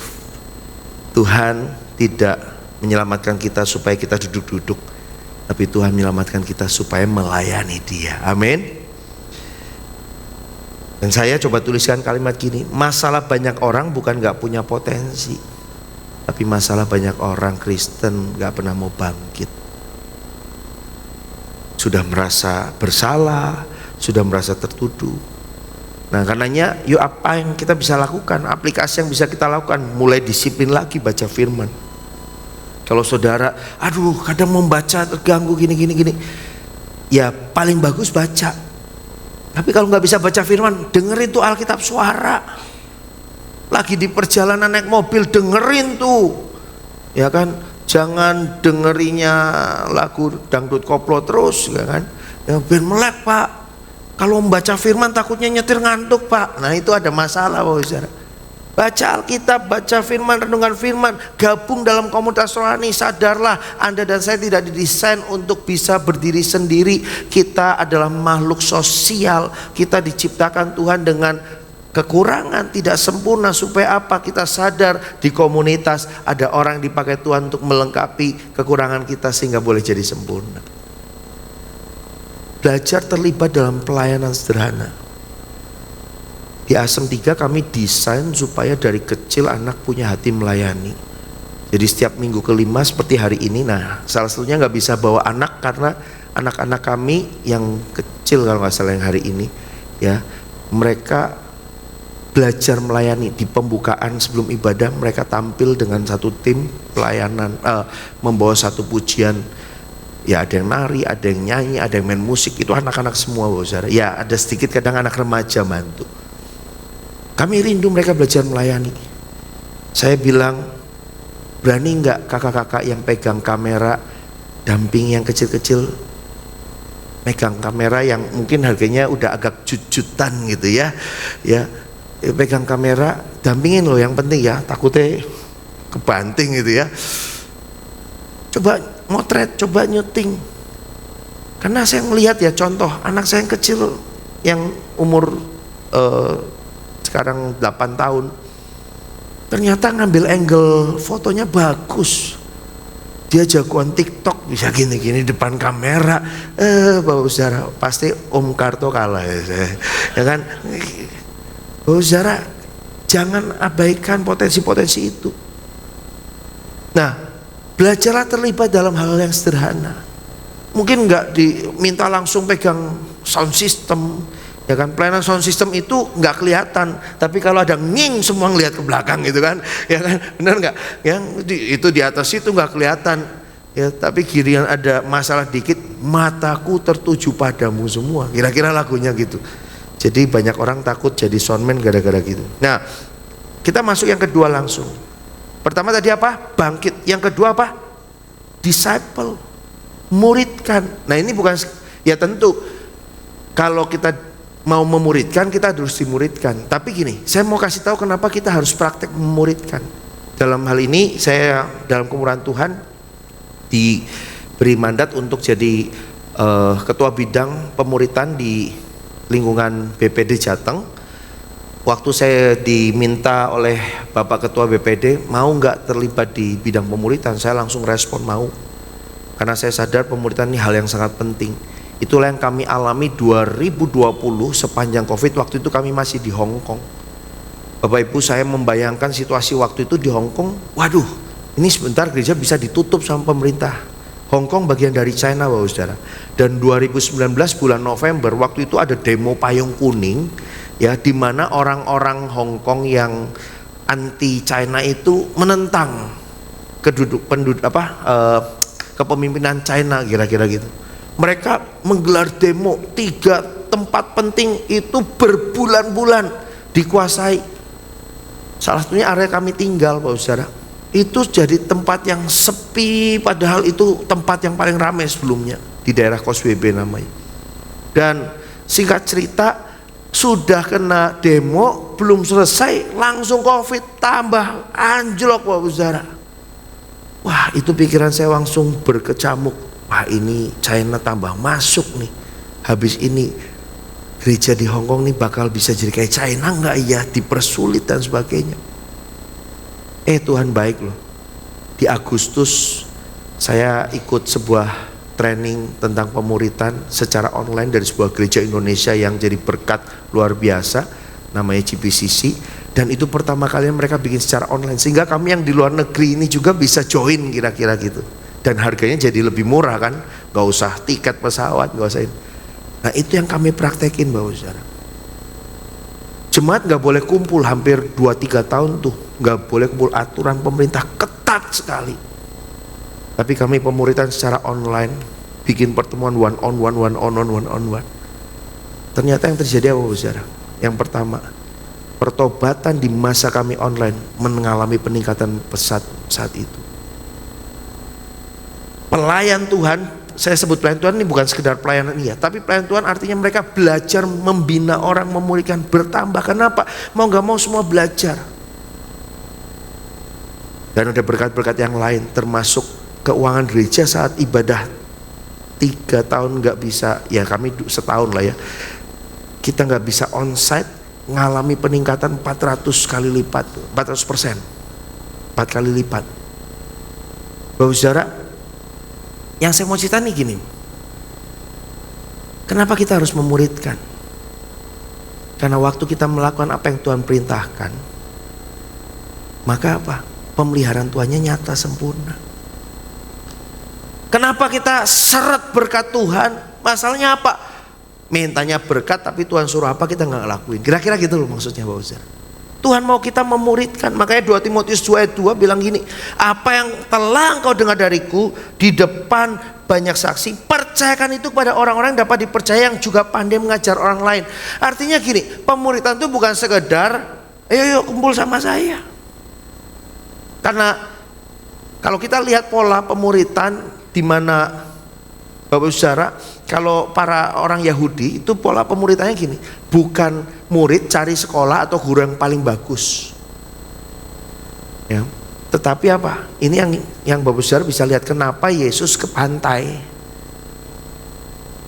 Bukan Yesus bikin pengumuman, kalau dulu udah ada Instagram maka dipasang pengumuman, dibuka pendaftaran jadi murid Yesus, enggak. Yesus yang keliling. Makanya dikatakan Yesus memanggil murid-muridnya. Bukan murid-murid cari guru, tapi Yesus panggil murid. Karena itu pula orang Yahudi. Jadi gini kira-kira Bapak Saudara, ketika seorang guru misalnya jago fisika, maka dia ingin kemampuan fisikanya itu turun sama seseorang paling bisa dipercaya, yang paling bagus, bukan hanya jago, tapi orang ini punya kemampuan nanti nerusin ilmu ini. Maka guru ini menseleksi, mencari. Dia pinter sih, tapi egois, merasa bisa dirinya sendiri, itu gak kepilih. Ini orang punya potensi, tapi memang karena gak ada yang dampingin, belum terlalu hebat, tapi ini orang mau belajar dan mau berbagi ilmu, ini orang yang diambil. Kira-kira gitu Bapak Ustaz. Nah inilah yang Yesus mau sebagai orang percaya, dan inilah yang dilakukan Paulus. Paulus bilang ini, engkau telah mendengar dariku di depan banyak saksi kepada Timotius, percayakan ini kepada orang yang dapat dipercayai. Katakan sama-sama, dapat dipercayai. Berarti memuridkan gak ngasal. Kenapa? Orang yang dapat dipercaya itu bukan dipercaya sekedar, oh kamu bisa jaga rahasia kita, enggak. Tapi orang ini dapat dipercaya karena dia juga akan dapat dipercaya untuk ngajar yang lain. Nah ini pola yang harusnya kekristenan kita bangun. Kami mulai pemuritan di gereja lokal, kami rombak. Saya mau semua orang percaya di gereja lokal Asem 3 semua belajar memuridkan. Sehingga kita lakukan pendekatan one on one. Kemarin baru selesai camp pemuritan, tiba-tiba udah ada 2-3 anak remaja SMP kelas 2 mendaftar mau dimuridkan. Langsung kami cariin pemurid-pemuridnya, kami kasih pendamping. Supaya apa? Namanya belajar perlu didampingi, ojo di los gitu saudara ya. Kasih pendampingan. Lelah nggak pastor kayak gini, baru selesai camp kok sudah ada murid yang mau dimuridin, kita harus cari lagi. Mungkin terlihat lelah, tapi sama seperti seorang atlet, habis menang pertandingan, apakah habis itu hura-hura, aku udah juara? Apa yang dilakukan Bapak Saudara? Masuk training lagi, betul nggak? Dengar Bapak Saudara, ketika engkau sudah ngerasa menang dan engkau rest, kemudian menikmati happy-happy, jangan harap engkau akan melihat berkat, tapi justru si jahat sedang mengintai. Kayak Daud, habis menang perang, ngapain Bapak Saudara? Ya, healing dulu di soto istana, ya kan? Healing Bapak Saudara. Akhirnya hilang dia Bapak Saudara kan? Ya kan? Hilang dari hadirat Tuhan. Kenapa Bapak Saudara? Karena dia nganggur. Apa itu pemuritan? Cepat saja. Yang pertama, pemuritan belajar bagian firman. Gak cuma bagian firman, kasih teladan iman, hidup. Dan yang gak kalah penting, belajar dampingi orang secara konsisten. Anak saya didampingi secara konsisten oleh seorang pemurid. Dia bilang, Kak, saya takut nih Kak muridin anaknya pastor ini. Kenapa? Saya tahu Marvel namanya, itu kritis, pertanyaannya macem-macem, apalagi anaknya pastor ini gitu. Ya nggak apa-apa lah. Aduh saya takut nanti gini. Belajar. Nanti kalau ada kesulitan saya bantu. Dampingi konsisten. Nah hambatan yang suka kita hadapin apa? Kalau mau belajar murid, ngerasa belum siap, ngerasa nggak tahu banyak, ngerasa nanti kalau ngajarin dampingi takut salah. Tapi dengar ini saudara, saya mau jawab. Tuhan gak cari orang yang sempurna. Tuhan cari orang yang mau dipakai oleh Tuhan. Sama seperti seorang kakak ngajar adiknya. Karena pemuritan bukan tentang kesempurnaan, karena pemuritan tentang pelipat gandaan. Itu yang dikatakan David Platt. Dan saya ingin katakan, pemuritan bukan tentang jadi engkau luar biasa, tapi pemuritan tentang kita setia dalam hal-hal yang sederhana. Ya, jadi mulai praktek loh saudara. 1 jiwa nggak apa-apa. Ya, 1 jiwa. Jangan target harus bisa langsung jadi hebat. Kadang tiap orang beda-beda prosesnya. Tapi luangkan waktu nongkrong, waktu di tempat makan, ngobrol sama dia, saudara. Nah, ini yang terakhir. Orang sudah bangkit dari tidur rohaninya. Orang sudah mengalami yang namanya hidupnya belajar untuk mulai memuridkan. Problemnya adalah gini. Kadang orang takut diutus. Nah, yang ketiga adalah belajar untuk sadar kita diutus. Diutus di mana Tuhan perintahkan. Yohanes 20 ayat 21, lalu kata Yesus sekali lagi, damai sejahtera bagi kamu sama seperti Bapa mengutus aku, katakan sama-sama, demikian juga sekarang aku mengutus kamu. Ini pola yang harus terjadi dalam kekristenan kita. Bahwa banyak orang bilang pelayanan itu gereja, tapi misi terbesar justru ada di luar gereja. Gereja bagi saya adalah tempat pelatihan, training ground gitu ya, tempat di mana kita dilatih, Bapak Saudara. Tapi ladang pelayanan kita adalah di mana? Di tempat, di rumah, di lingkungan, di sekolah, di tempat kita kerja. Itu ladang pelayanan. Itulah yang kami lakukan di Asem 3. Sekarang bukan hanya doa berkat, tapi sebelum dikasih doa berkat, dikasih doa pengutusan. Yaitu apa? Karena itu pergilah. Nah, yang diusir-usir dari gereja. Enggak diusir. Memang kita ini enggak boleh lama-lama dalam gedung gereja, ya kan? Kasihan petugas gerejanya nanti enggak pulang-pulang kan, Bapak Ibu enggak pulang-pulang. Pergi untuk apa? Kita ke ladang yang sesungguhnya, yaitu di rumah, lingkungan, tempat kerja, tempat sekolah. Nah, saya undang 6 orang, boleh maju. Yang mana? Yang sini aja kali ya, biar cepet ya. 6 orang boleh maju. Ya, nggak perlu skill tinggi untuk ilustrasi yang saya mau lakukan. Boleh langsung aja maju. Ini ilmu sederhana kok. Jangan takut kita mau main pakai api. Wah. Ya, boleh. Oke, singkat saja. Ini baru 3. Boleh lagi ada 3 yang lain. Nah, Bapak Ibu, saya mau kasih sebuah gambaran buat kita. Ya, 1 orang boleh nyalakan. Yang biasa pegang korek ini siapa? Tahan dulu, kamu berarti sebelah sini. Siapa namanya? Adit. Adit itu adalah pembawa api, Bapak Saudara. Saya mau tanya, Adit, kamu mendapat perintah untuk membawa terang kepada 5 orang yang lain. Mau nggak? Hah? Nanti habis loh api kamu. Yakin? Nggak apa-apa, lakukan sekarang.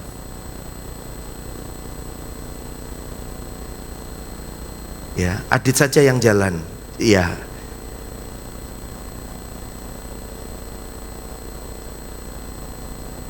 Apinya dibawa terus, orang keempat, ya, orang kelima.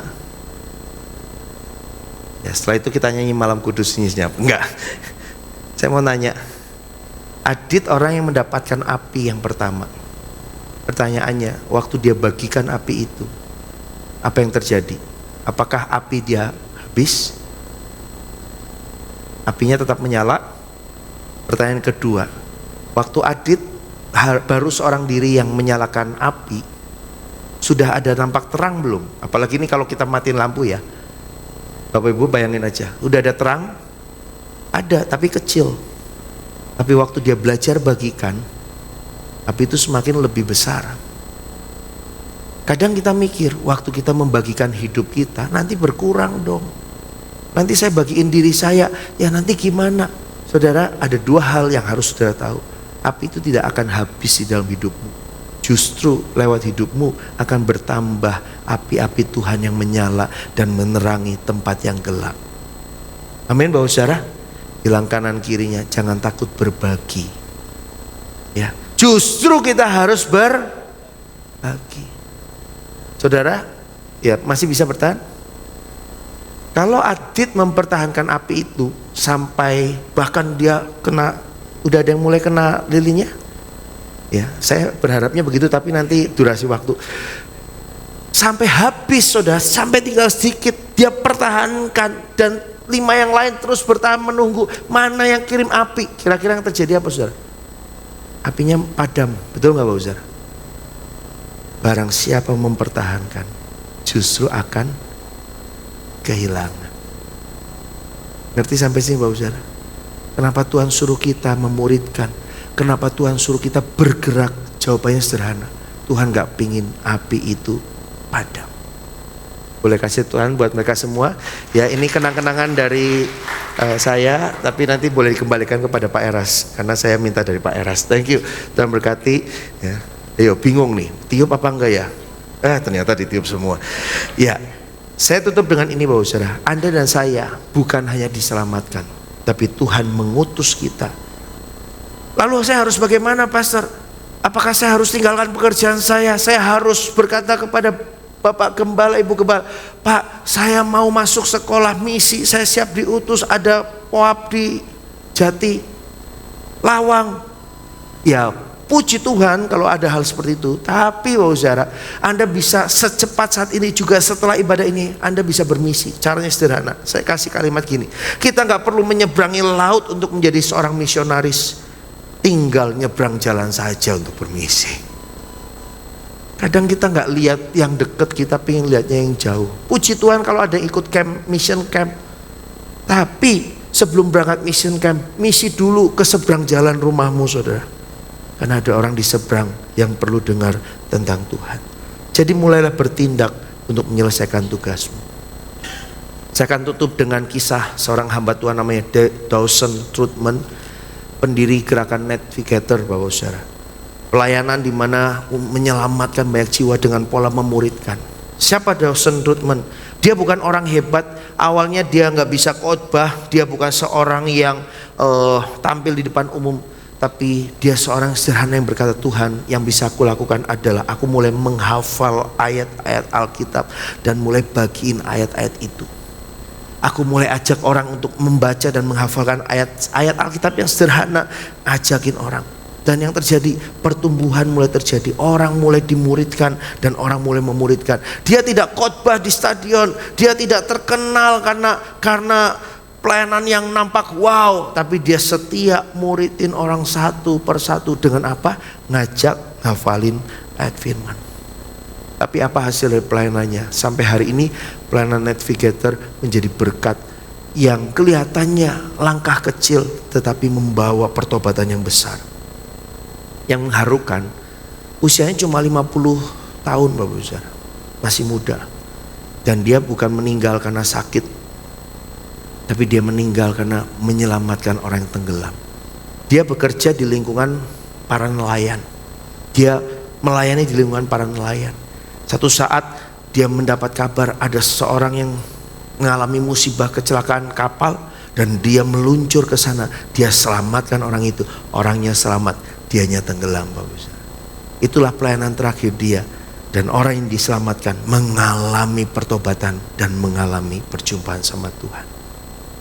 Maukah kita berkata, Tuhan, aku sadar aku banyak kurangnya, aku tidak mampu, tapi hari ini Tuhan, aku mau meresponi panggilan Tuhan. Saya undang kita bangkit bersama-sama. Rise, disciple, dan send and send. Aku melangkah jalani hidup ini bersama dengan waktu yang terus berlaju. Untuk apakah aku ada di sini Tuhan? Untuk apakah aku ada di sini Tuhan? Kalau bukan untuk melayanimu, kalau bukan untuk melayanimu, inilah aku di hadapanmu, inilah aku di hadapanmu. Bersama dengan segala yang kumiliki, dengan segala yang kumiliki, pakailah aku Tuhan, Pakailah aku Tuhan sebagai alatmu, alat menyelamatkan jiwa, menyelamatkan jiwa yang terhilang. Angkat tanganmu, katakan, bangkitkan aku, bangkitkan aku, bangkitkan. Jadikan aku hambamu, berikan aku hambamu yang setia. Bangkitkan, bangkitkan aku, bangkitkan. Jadikan aku hambamu yang berkenan, aku hambamu yang berkenan. Bangkitkan aku, bangkitkan, bangkitkan aku, bangkitkan aku. Jadikan aku hambamu, aku hambamu yang setia. Bangkitkan aku Tuhan, bangkitkan. Jadikan aku hambamu yang berkenan. Kekasih Tuhan, seringkali kita melihat melakukan amanat agung adalah perkara yang sulit, perkara yang berat, yang bisa kita lakukan hanya orang-orang tertentu yang bisa lakukan. Dengar, saudaraku yang kekasih, Tuhan memulai perkataan dengan bahwa aku telah diberi kuasa dari sorga. Artinya apa, saudara? Bahwa Tuhan ingin katakan pada kita bahwa apa yang akan kita lakukan bukan dengan kekuatan kita. Dia hanya bertanya, siapa yang mau dipakai Tuhan untuk menyelesaikan amanat agung. Dia tidak bertanya siapa yang memenuhi syarat, siapa yang punya kehebatan, siapa yang punya kemampuan untuk melakukan amanat agung. Yesus telah berkata, engkau akan melakukannya dengan kuasa yang telah diberikan kepadaku. Karena yang kekasih Tuhan, tuntaskanlah amanat agung ini. Secara khusus di ibadah sore nanti saya akan share tentang bagaimana menuntaskan amanat agung melalui 5 generasi. Kekasih Tuhan, saya ingin berkata bahwa jangan merasa engkau muda. Bagi engkau anak-anak muda tempat ini, masih ada om, tante, opa, oma yang sudah lebih berpengalaman. Tapi dengarlah, Tuhan mau pakai semua generasi. Minggu lalu saya terkejut ketika di tengah saya lihat anak-anak sekolah minggu sedang datang mau ke gereja. Kira-kira ada 6-7 anak yang datang nanya ruang ibadahnya di mana, dan saya tahu ini pasti anak-anak baru. Saya lalu tanya, dari mana kamu tahu gereja ini? Lalu dia cerita, saya punya sepupu datang ke tempat ini om. Oh iya? Saya tanya siapa namanya, dia sebut 2 nama kakak beradik. Dan saya tahu 2 nama ini adalah 2 kakak beradik yang diajak sama anak saya yang kecil, Bapak Saudara. Saya kaget, wow. Saya bilang sama Ceris, tadinya kamu cuma mikir satu temanmu di sekolah itu yang kamu ajak datang sama Tuhan. Tapi tahu gak Ceris, hari ini ada 6 anak yang ngikut temanmu itu. Dengar Bapak Saudara, jangan remehkan anak-anak. Tuhan juga bisa pakai mereka. Karena belum tentu kita yang dewasa bisa menyampaikan pesan kepada yang anak. Belum tentu anak akan mengerti pesan kita orang dewasa. Tetapi anak bisa memberitakan pesan Tuhan kepada anak. Anak bisa mengerti pesan Tuhan lewat temannya. Karenanya yuk Bapak Saudara, semua kita yang mau dipakai Tuhan, angkat tanganmu, katakan, bangkitkan aku, bangkitkan. Terima kasih Tuhan, jadikan aku hamba-Mu yang setia. Bangkitkan. Terima kasih Tuhan, bangkitkan. Jadikan aku hamba-Mu yang mari sekali lagi sama-sama katakan, bangkitkan. Oh, bangkitkan, bangkitkan. Terima kasih Tuhan.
bersorak-sorai buat Tuhan kita Yesus Kristus. Katakan haleluya. Terima kasih Tuhan Yesus, terima kasih. Terima kasih Bapa, terima kasih kami merindukan hadirat-Mu terus bekerja melalui setiap kami umat-Mu yang hadir dalam ibadah kami pagi hari ini. Kami umat-Mu telah memuji menyembah Engkau. Kami umat-Mu telah membawa korban syukur kami kepadamu. Apapun yang kami lakukan, semuanya boleh berkenan dan menyukakan hati Tuhan. Terlebih pesan firman Tuhan yang telah kami dengar pada pagi hari ini, biarlah pesan firman Tuhan tidak sebatas kami mendengar, tapi pesan firman Tuhan mendorong kami untuk bangkit mengerjakan tugas panggilan kami sebagai umat Tuhan, supaya banyak orang boleh mengenal Engkau melalui kehidupan kami sebagai orang-orang yang Kau telah pilih, supaya hidup kami boleh memenangkan jiwa dan banyak orang boleh menyembah Engkau Tuhan. Terima kasih Tuhan Yesus, terima kasih. Oleh karena itu Tuhan Yesus, firman Tuhan telah kami dengar pagi hari ini termater di hati kami. Engkau berkati hamba-Mu yang sudah menyampaikan isi hati-Mu. Engkau terus berikan urapan baru supaya nanti sore Tuhan kembali dapat menyampaikan isi hati Tuhan, dan apa yang telah disampaikan boleh memberkati kami semuanya. Terima kasih Bapa, dan sebenarnya kami akan kembali. Kami akan kembali ke tempat kami masing-masing seperti Tuhan menuntun kami pada waktu kami berangkat. Demikian pada waktu kami pulang, penyertaan Tuhan yang sama yang kami rindukan, agar setiap kami boleh kembali ke tempat masing-masing dengan tidak kurang suatu apapun. Kami kembali berkumpul dengan keluarga kami dan boleh menikmati berkat-berkat Tuhan yang Tuhan curahkan atas kehidupan kami dan keluarga kami masing-masing. Terpujilah nama-Mu, dan hamba-hamba-Mu yang telah mengambil bagian pelayan pada hari ini, Engkau terus mengurapi, Engkau terus memakai supaya mereka menjadi alat yang luar biasa. Terpujilah nama-Mu Tuhan. Dalam nama Tuhan Yesus Kristus kami sudah berdoa dan mengucap syukur buat berkat Tuhan yang Tuhan sudah limpahkan bagi setiap kami umat-Mu dalam ibadah ini. Haleluya. Kekasih-kekasih Tuhan, umat Tuhan yang dikasih Tuhan pagi hari ini, Tuhan juga memberkati kita semuanya. Arahkan hatimu, angkat kedua tangan kita di hadapan Tuhan. Tuhan memberkati engkau dan melindungi engkau.